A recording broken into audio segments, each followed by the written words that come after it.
Hello students. देखिए, आज Bihar board का अगला क्वेश्चन जो है वो बताऊंगा। हमने ऑलरेडी 63 क्वेश्चन तक बता दिया है। ऑलरेडी हमने 63 क्वेश्चन तक बता दिया है। और देखिए, ये जो क्वेश्चन का सीरीज चल रहा है बहुत इम्पोर्टेंट है। ये क्वेश्चन जो है इतना इम्पोर्टेंट है कि उसका कोई हिसाब नहीं है। ये देखिए, ये सारे क्वेश्चंस जो होंगे वो बोर्ड में आएंगे। एकदम बोर्ड के पर्पज से ही मैं तैयारी करा रहा हूँ, ताकि आपका जो बोर्ड एग्ज़ाम है वो अच्छा हो जाए। अच्छा होगा तो बढ़िया रहेगा आपके लिए भी, हम लोग के लिए भी, ताकि खुशी होगी कि अपना पढ़ाया हुआ बच्चा, मेरा व्यूअर स्टूडेंट्स अच्छा कर रहा है। देखिए, इन क्वेश्चनों को मिस मत कीजिएगा। इन क्वेश्चनों को मिस करेंगे तो बहुत दिक्कत में हो रहेंगे। देखिए, दिक्कत तो होना नहीं चाहिए, क्योंकि इतना प्रैक्टिस आपको करा दिया जाएगा कि आप बहुत अच्छा मार्क्स लाएंगे। देखिएगा, और जितना भी क्वेश्चन दे रहा हूँ सब VVI क्वेश्चन दे रहा हूँ। देखिए, आप तो जानते ही हैं कि मैं रोज वीडियो डाल रहा हूँ आप ही लोग के लिए। देखिए, अगला क्वेश्चन है 64 नंबर क्वेश्चन। इस क्वेश्चन में बोल रहा है कि बिंदुओं 2 3 4 - 1 और 1 2 से बने त्रिभुज का क्षेत्रफल ज्ञात कीजिए। देखिए, क्षेत्रफल ज्ञात करना है तो ये आप समझ जाइए कि ये जो क्वेश्चन है ये कितना VVI क्वेश्चन है, और ये बोर्ड पर्पस से क्वेश्चन है, कोऑर्डिनेट ज्योमेट्री का क्वेश्चन है जो बहुत पूछता है, निर्देशांक ज्यामिति का। देखिए, हम क्या करेंगे, अगला पहले इसका फिगर बनाएंगे। देखिए जी, पहले इसका फिगर बनाएंगे और फिगर बनाने के बाद इसको सॉल्व करेंगे। देखिए, ये ए, इस पॉइंट को ए रख दिया, ये बिंदु है 2 3, इसको ए कर दिया। देखिए, ए को करेंगे x1 y1। देखिए, ये बी रख दीजिए। बी हमारा क्या है 4 - 1, ये x2 y2। ये सी रख दीजिए, ये C12। इसका इसका नाम रख दीजिए x3 y3। देखिए, ये हम कर लेंगे। सबसे पहले हम फिगर बना लेंगे। फिगर बनाने के बाद सबका कोऑर्डिनेट रख देंगे। कोऑर्डिनेट रखने के बाद एक कोऑर्डिनेट ज्योमेट्री का जो फॉर्मूला है वो हम लगा देंगे। देखिए, फॉर्मूला क्या है वो हम बता रहे हैं आपको। देखिए, सबसे पहले क्या करेंगे, फॉर्मूला इसमें लगाएंगे। हम जानते हैं एरिया ऑफ ट्रायंगल ABC, ये होता है 1/2 x1। देखिए, x1 y2 - y3 plus x2 y3 - y1 और x3 y1 - y2। देखिए, यहां पर हम ठीक से लिख देते हैं। यहां पर थोड़ा सा अच्छा से नहीं हुआ, जगह नहीं, यहां पर अटा नहीं, इसको फिर से बढ़िया से बना देते हैं। देखिए, एरिया ऑफ ट्रायंगल का फॉर्मूला होता है, एरिया ऑफ ट्रायंगल ABC, ये होता है 1/2 x1 y2 - y3 plus x2 y3 - y1 plus x3 होता है, यहां पर होता है y1 - y2। देखिए, ये हमारा एरिया ऑफ ट्रायंगल का फॉर्मूला होता है। देखिए, एरिया ऑफ ट्रायंगल का फॉर्मूला होता है। तो यहां पर आप समझे, यहां पर हम क्या करेंगे, देखिए यहां पर 1/2। अब देखिए, x1 क्या है, यहां पर समझिए x1 क्या है। तो x1 हमारा जो है ये है x1 2 है, तो यहां पर 2 रखेंगे। y2 क्या है, तो y2 हमारा क्या है, ये y2 -1, यहां पर -1 रखेंगे। y3 क्या है, तो 2 है, तो यहां पर 2 रखेंगे। अब देखिए, x2 कितना है 4, तो देखिए x2 4 है तो हम 4 रख दिए, y3 माइनस y1, y3 क्या है तो y3 हमारा -2 है, तो 2 माइनस y1, y1 क्या है तो y1 3 है, y1 हमारा 3 है, यहां पर 3 रख दिए प्लस x3, x3 क्या है देखिए x3 यहां पर 1 है, 1 इंटू y1, y1 जो है हमारा 3 है, 3 और ये y2, y1 y2 मेरा क्या है -1, तो -1 है तो माइनस माइनस क्या हो जाएगा +1 हो जाएगा, ये +1 हो जाएगा। देखिए ये 1/2 ये मॉडुलस इसलिए लिए हैं ताकि माइनस का भी प्लस हो जाए, क्योंकि एरिया कभी भी निगेटिव में नहीं होता है, तो जब एरिया निगेटिव में नहीं होता है तो मॉड लेना जरूरी है। अब देखिए यहां पर ये हो जाएगा 2 इंटू ये देखिए ये -3 हो जाएगा, तो डायरेक्ट इसको 6 भी लिख सकते हैं, ये -1 -2 -3 और 3 2 जा 6, तो ये -6 हो गया। देखिए 2 में से 3 गया -1, अब -1 इंटू 4 ये हो जाएगा मेरा -4, और देखिए यहां पर ये 1 है, ये 1 है, 3 + 1 4, अब 4 इंटू 1, 4 इंटू 1 ये हो जाएगा 3 + 1 इंटू 1, देखिए 3 + 1 4, 4 इंटू 1 यहां लिख दिए, तो 4 इंटू 1 क्या हो जाएगा 4 हो जाएगा, +4, ये प्लस माइनस में कट जाएगा, हमारा रिजल्ट होगा 1/2 मोड ऑफ इतना। जो मोड में होता है हमेशा याद रखिएगा कि कोई चीज मोड में होगा तो -x भी +x निकलता है मोड में, और अगर +x है तो वो तो प्लस निकलेगा ही, माइनस को भी प्लस कर देता है क्योंकि एरिया कभी भी निगेटिव नहीं होता है। तो यहां पर देखिए ये 6 प्लस होके निकलेगा, 2 3 जा 6, 3 स्क्वायर यूनिट या वर्ग इकाई लिखिए। देखिए ये क्वेश्चन आपका हो गया। देखिए ये क्वेश्चन बहुत वीवीआई है, देखिए ये क्वेश्चन बोर्ड के हिसाब से बहुत इंपॉर्टेंट क्वेश्चन है।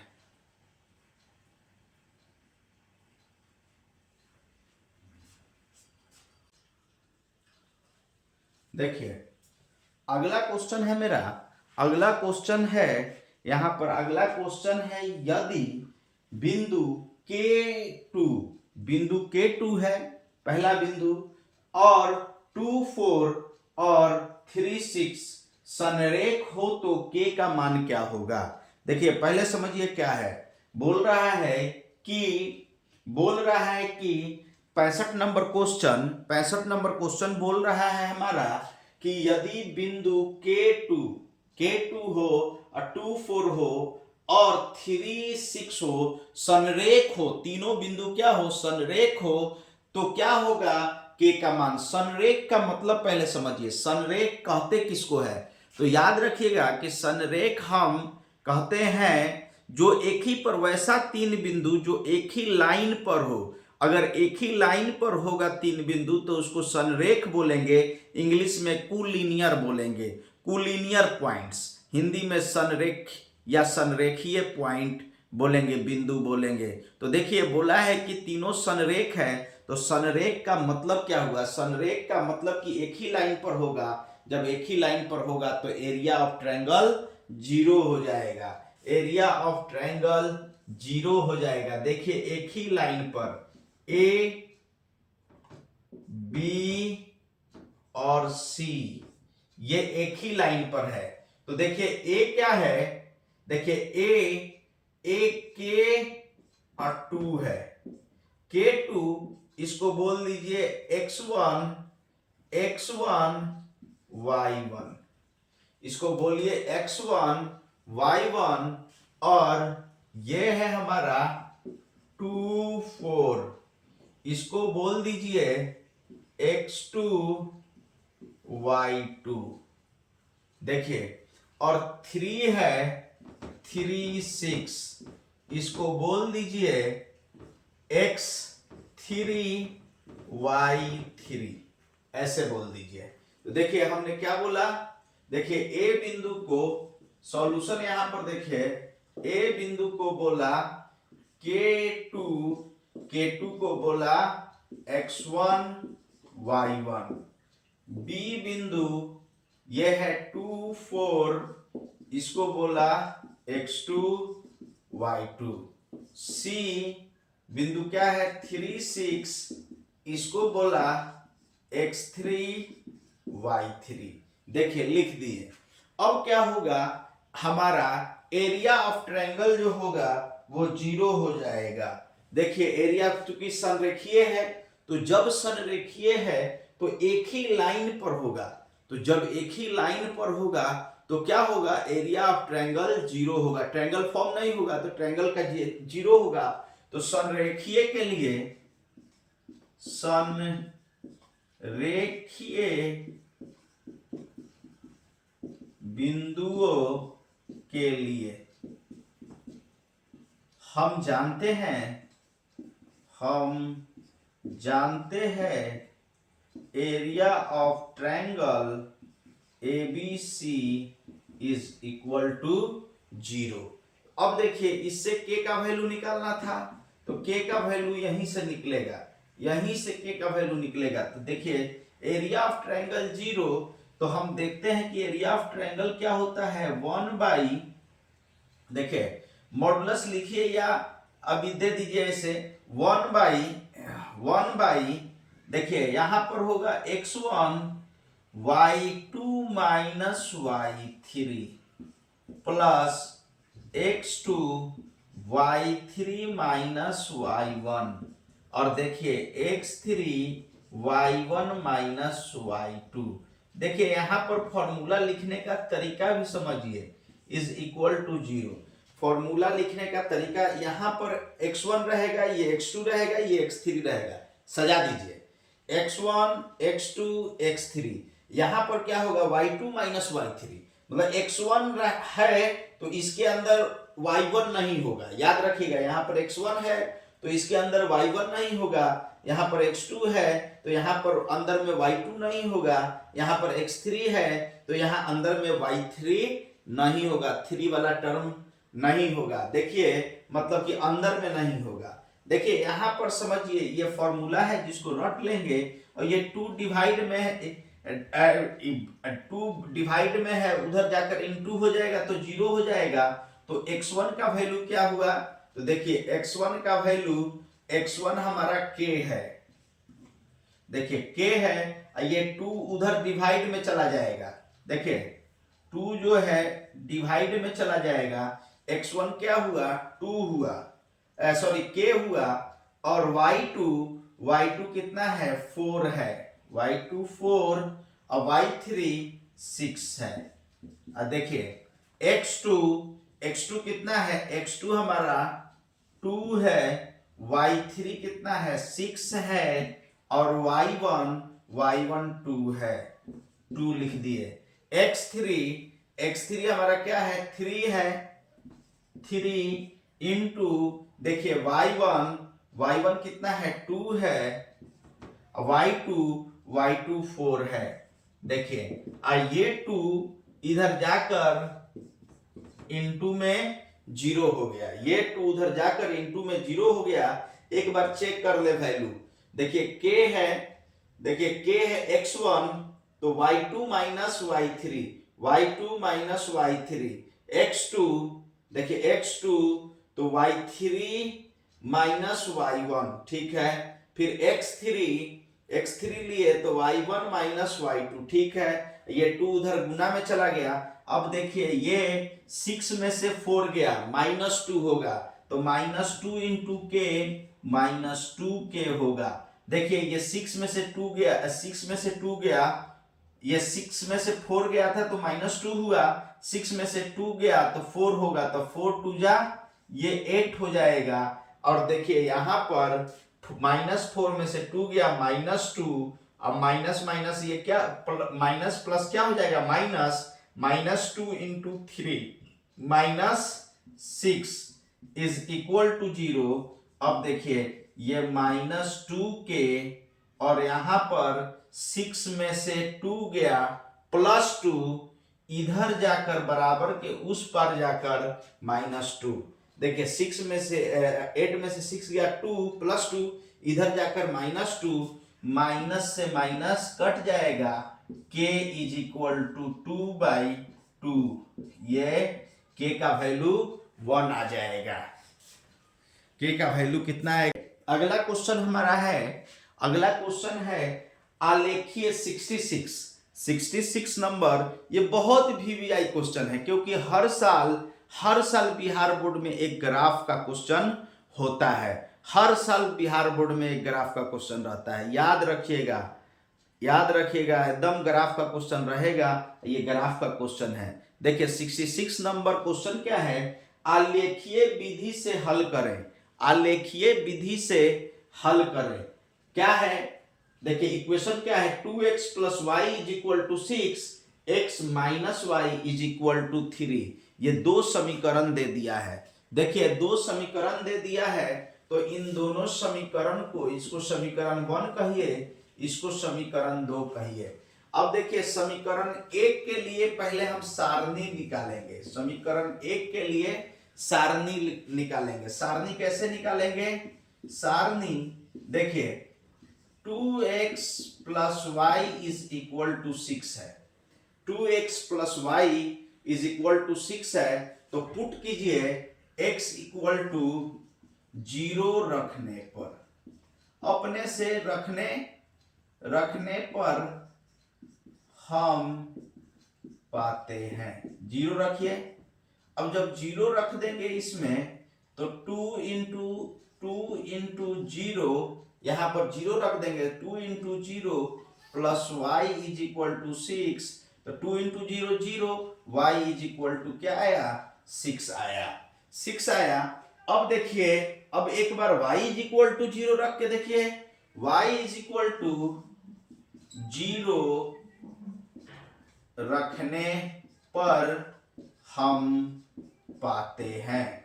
y = 0 रखिए, तो 2x, देखिए समीकरण 1 में रख रहे हैं, ये सब जो वैल्यू है समीकरण 1 में रख रहे हैं। समीकरण 1 में x = 0 समीकरण 1 में रखे हैं, y = 0 समीकरण 1 में रखे हैं। देखिए जब रखेंगे 1 के लिए सारणी तैयार कर रहे हैं, तो y = 0, तो ये 6 हो जाएगा। देखिए 2x = 6, x = 6/2, 2 3 जा 6, x का वैल्यू क्या आया? तो x का वैल्यू हमारा 3 आया। अब देखिए यहां पर क्या हुआ? तो यहां पर हमारा एक सारणी आया, देखिए x y, समीकरण 1 के लिए। समीकरण 1 के लिए क्या सारणी आया? एक, तो देखिए यहां पर नीचे बिंदु लिखेंगे, बिंदु। देखिए एक सारणी क्या आया समीकरण 1 के लिए? तो याद रखिएगा कि एक सारणी आया है। देखिए जब x 0 रखे हैं, तो y कितना आया है? y 6 आया है। तो y 6, तो पॉइंट A लीजिए 0 6। किसी भी लाइन को खींचने के लिए 2 पॉइंट की आवश्यकता होती है। तो देखिए x 0 रखे तो y 6 आया। जब y 0 रखे हैं, तो x कितना आया? 3 आया। B पॉइंट हमारा हो गया 3 0।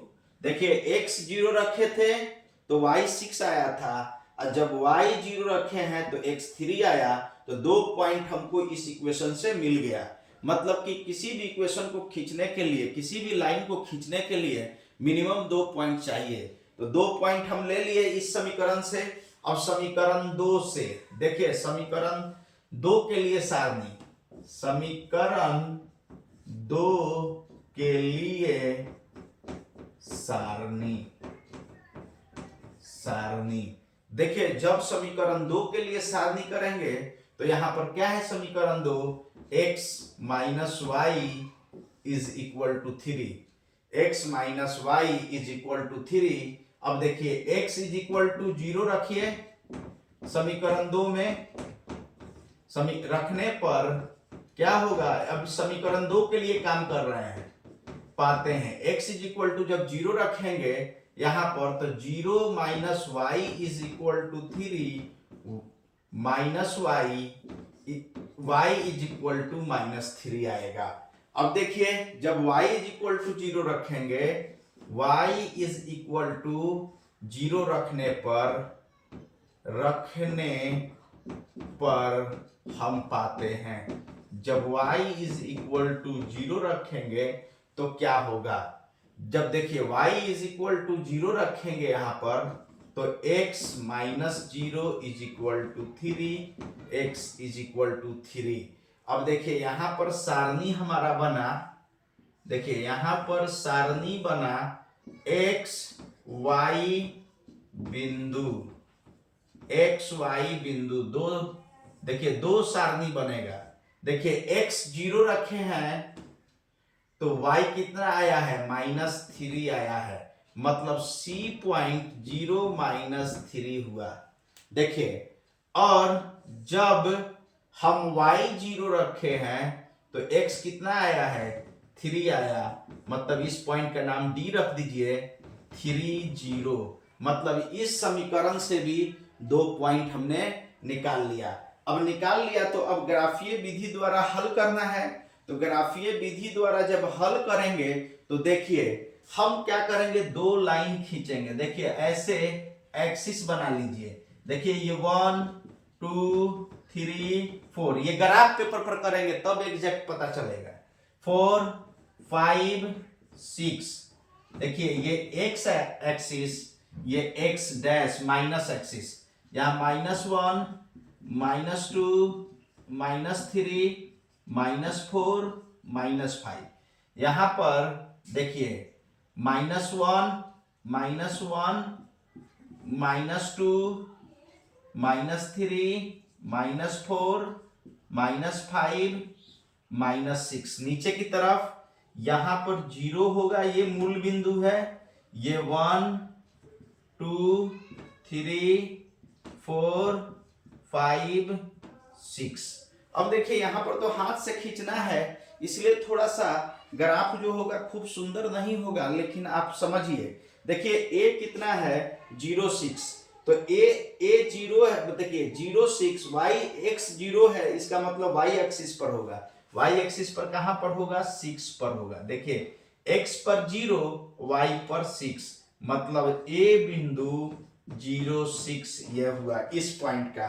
देखिए इस लाइन का पहले इक्वेशन 1 का खींच रहे हैं तो इसका 0 6 b हमारा क्या हुआ, x 3 है, y 0 है, तो ये x एक्सिस पर होगा, तो x एक्सिस पर कहां हो गया, x पर 3 जाएंगे, 3 गए, अब y पर 0, ना ऊपर जाएंगे ना नीचे, यहां पर, तो ये हमारा बिंदु हुआ, ये बिंदु हुआ b, ये 3 0 हुआ, ये ग्राफ पेपर पर। और इसका लाइन खींचेंगे, देखिए इन दोनों बिंदु से जो लाइन जाएगा, इन दोनों बिंदु से जो लाइन जाएगा वही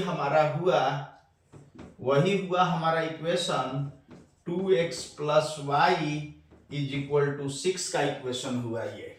अब देखिए दूसरा समीकरण इस समीकरण के लिए खींचते हैं, तो अब देखिए यहां पर x हमारा कितना है, देखिए c x 0 y -3, मतलब x पर कहीं नहीं जाएंगे, y -3 मतलब ये y अक्ष का है, मतलब x पर ना इधर जाएंगे ना ही इधर जाएंगे, y पर -3 यहां पर। देखिए तो ये पॉइंट c 3, देखिए 0 -3 हुआ। अब 0 -3 हो गया, ये पॉइंट c हमको पता चल गया। और d पॉइंट क्या है, d पॉइंट x पर 3 जाना है, y पर ना ऊपर जाना है ना नीचे जाना है, तो यहीं पर कट जाएगा, x पर 3, y पर ना ऊपर ना नीचे क्योंकि 0 है, तो ये ही पॉइंट हमारा क्या होगा, 3 0, मतलब d पॉइंट और b पॉइंट सेम आ जाएगा। देखिए d पॉइंट और b पॉइंट सेम आ गया।